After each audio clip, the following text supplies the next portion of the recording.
చిత్తూరు జిల్లాలోని శ్రీరామాపురం అనే ఊరు అది. అక్కడకు లెనిన్ అఖిల్ పాత్ర పేరు. ఇతడు అనాథగా ఆకలితో ఆ ఊరికి వస్తాడు. ఆ గ్రామానికి చెందిన పెద్దింటి మహిళ ఈశ్వరీరావు ఆ పాత్ర చేసింది. చేరదీసి అన్నం పెడుతుంది. ఆమె కొడుకు వసంత్ లెనిన్ ప్రాణ స్నేహితులుగా మారిపోతారు. వసంత్ చదువుల కోసం పట్నం వెళ్ళగా లెనిన్ మాత్రం ఊళ్ళోనే ఉంటూ ఆ కుటుంబానికి తలలో నాలుకలా మెలుగుతుంటాడు. ఊళ్ళో 18 రోజుల పాటు ఎంతో పవిత్రంగా జరిగే భారతం మెట్ట ఉత్సవాల నిర్వహణ బాధ్యతని తన భుజాలపై వేసుకుని నడిపిస్తుంటాడు లెనిన్. తనకు భారతి భాగ్యశ్రీ బోర్సే అంటే ప్రాణం. వైద్యం చదువుకొని ఊరికొచ్చిన వసంత్ స్వయంగా లెనిన్ భారతి వివాహాన్ని జరిపిస్తాడు. ఆ ఊళ్ళో ఉత్సవాల ఆఖరి రోజు అనూహ్యంగా ఓ సంఘటన జరుగుతుంది. దాంతో భారతం మెట్ట ఎంతకి ఆరిన అగ్నిగుండంలా రగిలిపోతుంది. లెనిన్ జైలుకు వెళ్లాల్సి వస్తుంది. కొన్నాళ్ళు జైలు జీవితం గడిపి బయటకు వచ్చిన లెనిన్ నేరుగా ఎక్కడికి వెళ్ళాడు, ఏం చేశాడు, అసలు అతను జైలుకు ఎందుకు వెళ్లాల్సి వచ్చింది, అందుకు కారకులు ఎవరు, తన ప్రాణ స్నేహితుడు లెనిన్ కోసం వసంత్ ఏం చేశాడు తదితర విషయాల్ని తెరపై చూసి తెలుసుకోవాల్సిందే. అయితే ఈ సినిమా ఎలా ఉందంటే, శ్రీరామపురం అనే గ్రామంలో జరిగే మహాభారతం లాంటి ఓ కథ ఇది.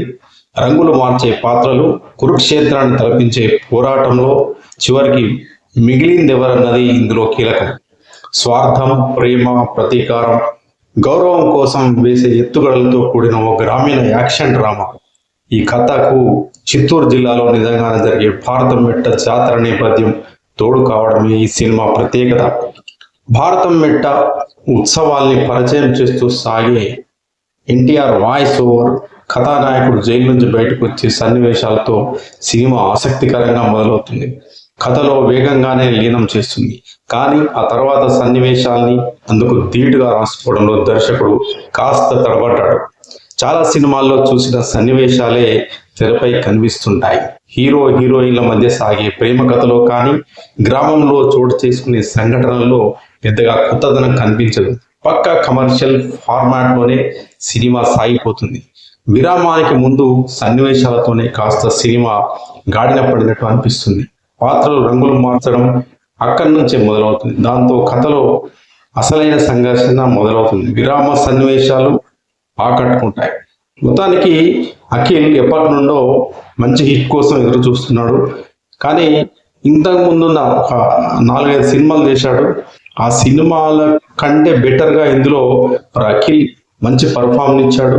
మొత్తానికైతే అఖిల్ ఈ సినిమా మరి ఏదైతే ఉందో మరి విజయాన్ని అందుకుందని అనేది మనం చెప్పాలి. తండ్రి మరి అక్కినేని నాగార్జున కూడా ఎంతో సంతోషం వ్యక్తం చేశాడు, భావోద్వేగానికి లోనయ్యాడు. మనం ఒక వీడియో కూడా మనం సోషల్ మీడియాలో చూసాము. మొత్తానికి మిగతా సినిమాలతో పోలిస్తే సినిమాల్లో ఒక పల్లెటూరు అబ్బాయిగా మంచి నటనను కనబరచాడని చెప్పొచ్చు.